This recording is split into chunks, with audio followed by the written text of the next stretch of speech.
Assalamualaikum warahmatullahi wabarakatuh. Alhamdulillahilladzi arsala rasulahu bil huda wa dinil haqq liyudhhirahu 'alad dini kullih wa kafa billahi syahida. Asyhadu an la ilaha illallah wahdahu la syarika lahu wa asyhadu anna Muhammadan abduhu wa rasuluh. Allahumma shalli ala sayyidina Muhammad wa ala ali sayyidina Muhammad. Sahabat-sahabat semuanya, dimanapun Anda berada, mudah-mudahan Anda selalu dalam limpahan karunia, mendapatkan perlindungan dari Allah Subhanahu wa Ta'ala. Mudah-mudahan segala aktivitasnya diberikan kelancaran, semua hajatnya dikabulkan oleh Allah Subhanahu wa Ta'ala. Amin ya rabbal alamin. Pada kesempatan ini kita akan membahas tentang persamaan antara Wahabi dengan Syiah. Ya, ini akan kita uraikan bersama. Ya, titik temu atau persamaan antara aliran Wahabi dengan Syiah. Yang pertama, Wahabi dan Syiah ini memiliki konsep yang sama, yaitu kawin kontrak. Ya. Baik Wahabi maupun Syiah memiliki konsep yaitu kawin kontrak, ya, melegalkan kawin kontrak atau nikah dengan kesepakatan nanti akan bercerai, artinya menikah untuk tenggang waktu tertentu. Bedanya kalau dalam Wahabi ini, kawin kontrak ini disebut dengan nikah misyar, sedangkan dalam konsep Syiah, kawin kontrak ini disebut dengan nikah mut'ah.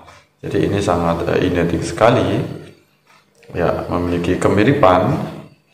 Walaupun tidak 100% mirip, tapi memiliki kesamaan misi-misi yang sama, bahwasanya nikah ini hanya untuk sementara waktu, bukan nikah untuk diniatkan selamanya.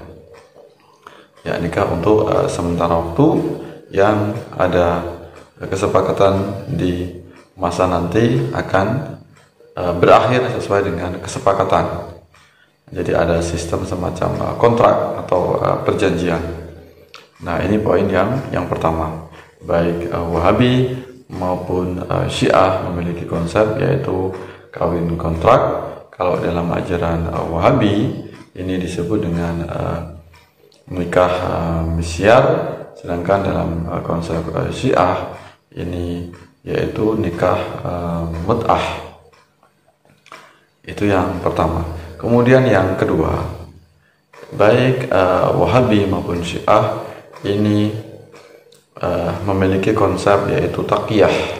Taqiyah itu bisa diartikan yaitu kamuflase. Kamuflase atau siasat untuk menipu atau untuk mencari aman atau untuk mencari perlindungan dari aliran atau dari kelompok yang lain. Ya, ini demi untuk menjaga eksistensi kelompoknya. Ini baik dalam aliran Wahabi maupun Syiah ini memiliki konsep yaitu taqiyah atau berpura-pura atau disebut dengan kamuflase. Ini dibutuhkan ketika mereka ini sama-sama memiliki pengikut yang masih minoritas. Artinya mereka hidup di lingkungan yang lebih besar, yang lebih kompleks, sedangkan mereka ini masih tergolong yaitu kelompok yang kecil atau sedikit pengikutnya.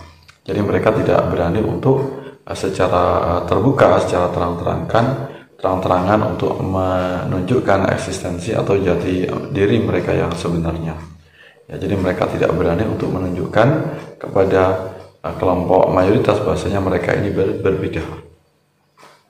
Jadi demi untuk melindungi komunitas mereka, kelompok mereka ini, jadi mereka untuk rela berpura-pura seolah-olah mengikuti kelompok mayoritas. Jadi ini mereka bertaqiyah.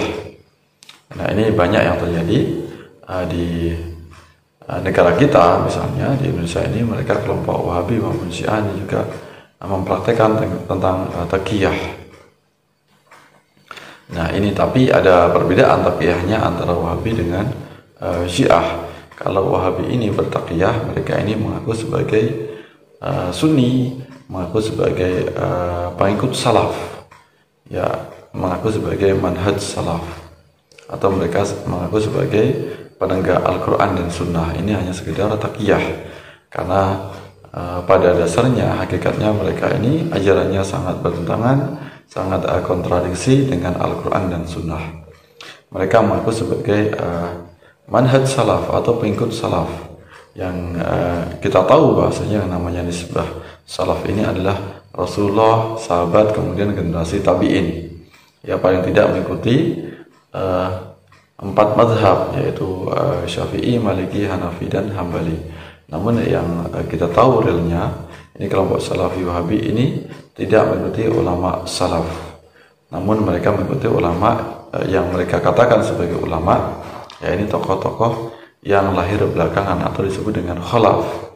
Ya, artinya mereka ini tokoh-tokohnya yang mereka idolakan ini hidup setelah imam mazhab, ya seperti Ibnu Taimiyah, kemudian Muhammad bin Abdul Wahab, kemudian Albani bin Baz, Utsaimin, Shalih Fauzan. Ini tokoh-tokoh Wahabi.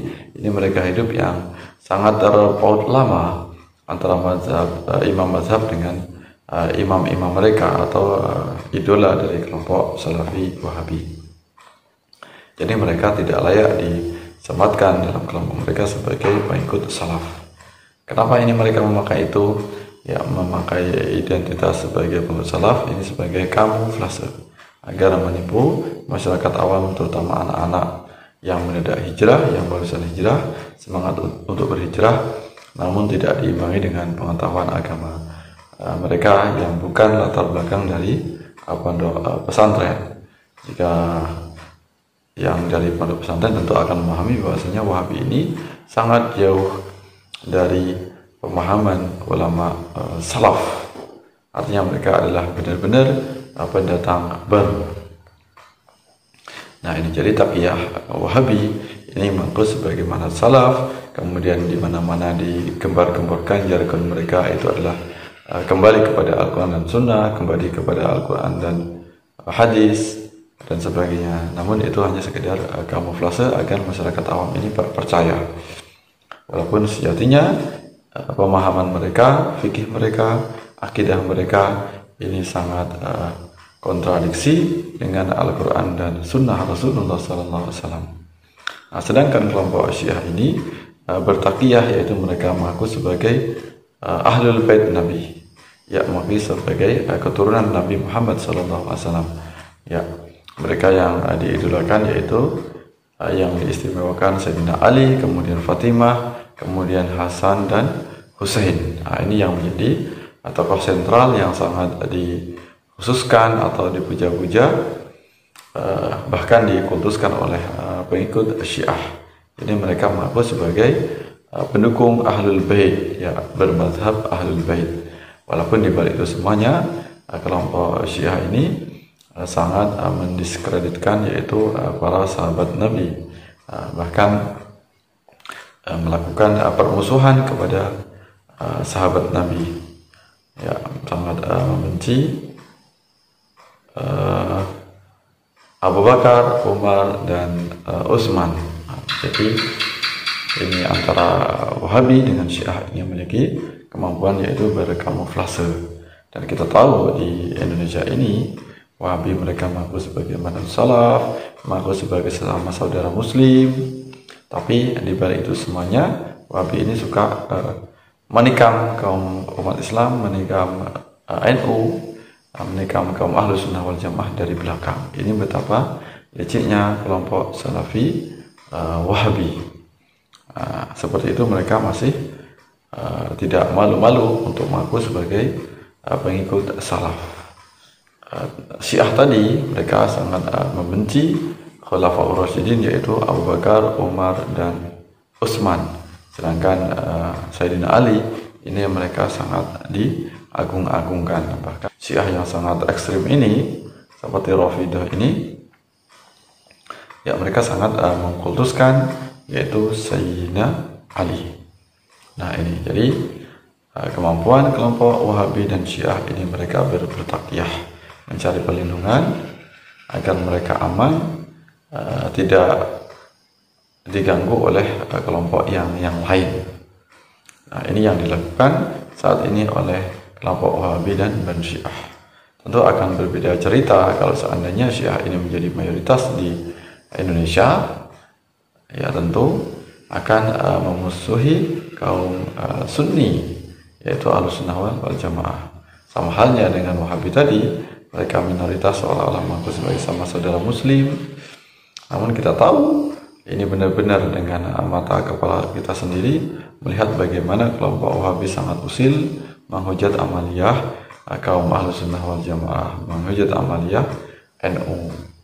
Nah, ini yang dilakukan betapa liciknya Wahabi. Kalau mereka minoritas terjepit ini mengaku sebagai saudara, tapi lambat laun ketika mereka mulai banyak para pengikutnya, bermunculanlah terus-menerus melakukan permusuhan kepada Ahlussunnah wal Jamaah. Nah, ini sudah kian nampak ini ketika mereka beranak pinak, muncullah di permukaan, muncullah media-media mereka, baik tulisan, website, kemudian channel YouTube. Ini mereka mulai berani unjuk gigi. Channel mereka berani menunjukkan eksistensi mereka dan terus-menerus melakukan perlawanan. Ya, termasuk nanti pada puncaknya, ini ketika mereka benar-benar menjadi mayoritas tentu akan melakukan pemberontakan. Ya, mereka minoritas saja masih begitu bencinya menghujat amaliyah sama saudaranya, tidak menerima perbedaan, tidak menerima perbedaan pendapat di kalangan ulama, tidak mau bertoleransi. Tidak bisa kita bayangkan yang mereka minoritas saja sangat ekstrim seperti itu, usil kepada amaliyah Ahlussunnah wal Jamaah, apalagi suatu saat seandainya mereka menjadi mayoritas, tentu sangat membahayakan bagi persatuan umat Islam. Ya, ini betapa bahayanya Wahabi dan Syiah. Kemudian poin yang ketiga, ini mereka memiliki doktrin yaitu takfiri.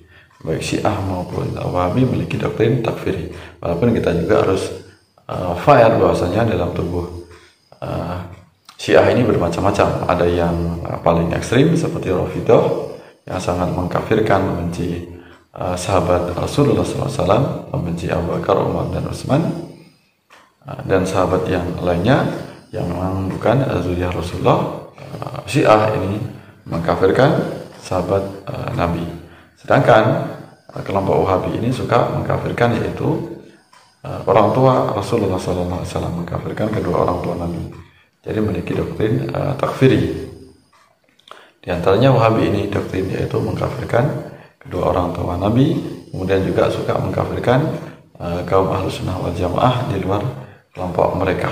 Mereka tuduh bid'ah, sesat, kafir, musyrik, dan sebagainya. Ini jelas nyata, benar-benar ada di sekitar kita. Jadi bukan sekedar fitnah, tapi memang ini kita ungkap secara kenyataan sesuai dengan data dan fakta.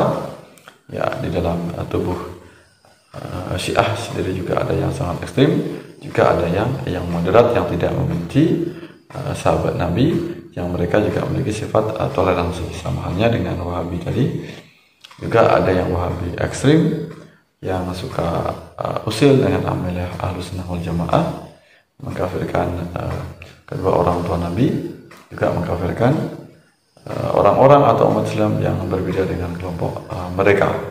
Jadi betapa gampangnya kelompok Syiah maupun Wahabi untuk mengeluarkan doktrin-doktrin takfiri. Ini yang perlu kita antisipasi. Alhamdulillah kita bersyukur kita sebagai Ahlussunnah wal Jamaah, sebagai aswaja pengikut Sunni yang tidak tergolong kepada kelompok Syiah dan Wahabi. Syiah dan Wahabi ini mereka masih minoritas, tapi kian muncul di permukaan bagaimana eksistensi mereka sampai saat ini. Nah, ini yang perlu kita waspadai. Kita harus bersyukur sebagai warga NU, kaum Ahlussunnah wal Jamaah, sebagai pengikut mayoritas umat Islam, yaitu Sawadul A'zam, yaitu kelompok mayoritas yang akan mendapatkan keselamatan.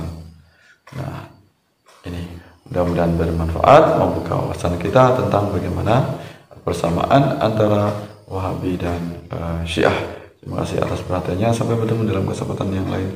Wallahu a'lam bishawab. Wallahu muwaffiq ila aqwamit thoriq. Wassalamualaikum warahmatullahi wabarakatuh.